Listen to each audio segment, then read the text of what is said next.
I got myself a darkroom set up. You!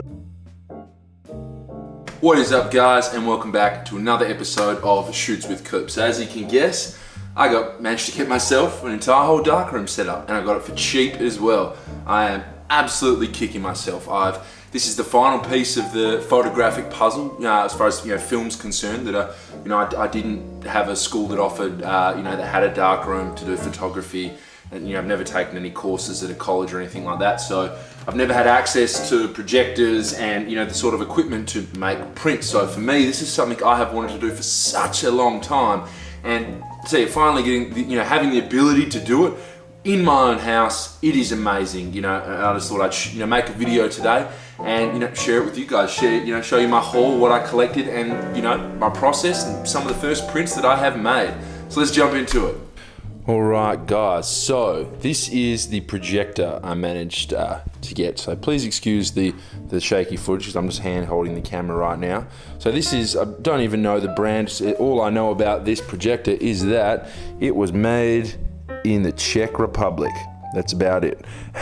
But hey, it works a treat. So I've already tested it out. So pretty basic stuff. As far as projectors go, I've never used one before. So we have a slide, the thing up the top, so we put in our contrast filters up there, and then obviously the negative carrier that goes in there. We have the lens, the lens underneath there, which has an aperture of 4.5 to 16, so I think that's okay. For a beginner, I'm not too worried. I'm not doing any fine art sort of stuff at the moment. But yeah, we got our, little tray there, well not tray, stencil, I don't know, something to measure out my print sizes on. We have a safe light. I managed to get a stack of paper, fine focuser, an exposure meter. I've got all my trays and tongs, and a whole set of the multi-grade contrast filters as well. So guys, I managed to get this entire whole setup for 200 bucks, 200 Australian dollars, so probably what, 150, 160 American, something like that.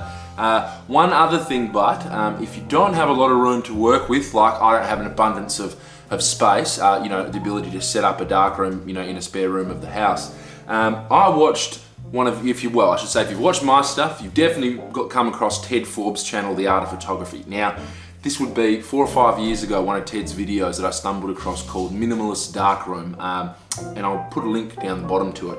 Now, Ted talks about pretty much doing exactly what I have done here. We have set up the projector, on our racks we have our, different tools and your trays and all that sort of stuff. Everything's set up, ready to go. And then when I want to go into make some prints, I just lift it up and wheel this bad boy into the bathroom, and I put my developer and my stop bath and my trays in the bath, and I just work in the bath so I don't make as much mess, and away I go. It's really easy and simple, doesn't take up a lot of space, and is super helpful. And thanks to that video, I decided to have the same idea, and this whole setup is very portable, very small, doesn't take up a lot of space, and is great to work with. Now, I thought that, now that I'm going to start developing or making prints, I'm going to be spending a lot more money on chemicals. But what I did not realize is that the only thing I had to buy was this. Now, we got your Ilford multi-grade paper developer. That's it, one chemical I had to buy, because what I did not realize is that obviously we use this as developer for the paper, but stop bath is just the same Ilford stop that I've already owned that I use to do my film, and the fixer is the same Ilford rapid fixer that I use to fix my film. So I only had to buy one more chemical. I mean, granted, I am going to be going through a lot more chemicals, but essentially instead of having 2 of everything, I only have to have 2 different developers. Then the stop bath and the fixer is all the same, so I can buy that other stuff in bulk quantity now. Now that I'm going to start doing a lot more printing, I can buy my fixer and stop bath in a bulk quality, to save a bit more money. But hey, that's fantastic and not as expensive as I thought it was going to be. So when I got this kit, the girl I bought it off threw in some 8x10 paper, some resin paper. So I think this is some pretty nice stuff she threw in. And I think there's probably about 50 sheets of paper left in here. And to be honest, I did not want to start my first prints, working off some good paper and, not knowing really what I was doing. I was semi-winging it all. So what I decided to buy was a small pack of 5x7 gloss paper, or pack of gloss, or glossy paper. 5x7, there's 100 sheets in here, really cheap, and I think it's definitely a good way to start, you know, making small prints, practicing first, you know, because there was a whole lot of things, you know, yeah, obviously every time you start your printing process, you're going to waste paper doing a test print and what sort of, you know, all that sort of thing. So I think definitely starting with some cheap paper is a good way to go. And next was jump into some of the prints I've made. We'll show you guys some of the results from my first session of printing. All right, so your first prints that I have ever made. I developed all these off a roll of Pan F I shot. You know, 2 photos here. We've got Emily in both of these photos in this little outdoor setting. But I mean, I am so happy with the results. I mean, granted, my first shot, you can see we got real wonky frames. So something, you know, I've definitely got to learn how to do is, you know, having a straight image, you know, but hey, it's all a process, you know, learning new things, trying new things.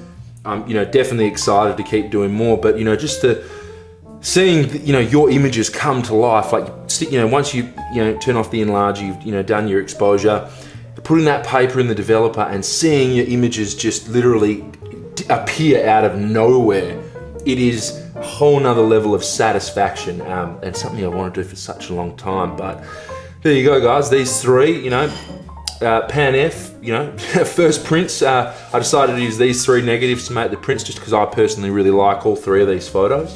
There was probably about 4 messed up ones prior to me getting it right. Still couldn't get the cropping right.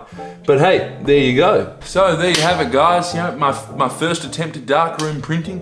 You know, my setup. You know, I hope you enjoyed watching this video, guys. And you know, if it's something you've thought about that you've wanted to do but you're not sure if you should do it, I cannot, you know, I can't recommend it enough. You guys, I mean, just being able to, you know, shoot your film, develop your film, and then make a print. You're all yourself, you know, without having to, you know, pay someone to do it. Just the whole process from start to finish, completely controlled by you, is, hey, it's true art. I personally think that is a true art form, you know, taking a good photo, developing it, then making a print. I mean, you know, and you control every single step. It's all on you. You can do it any way you want, you know, using different developers, you know, different papers, you know, different contrast, you know, it's literally, from all the research I've done, you know, the options and the differences, the possibilities are bloody endless. You know, there's so many different aspects that you can tweak, you can change to have, you know, leave your own mark on,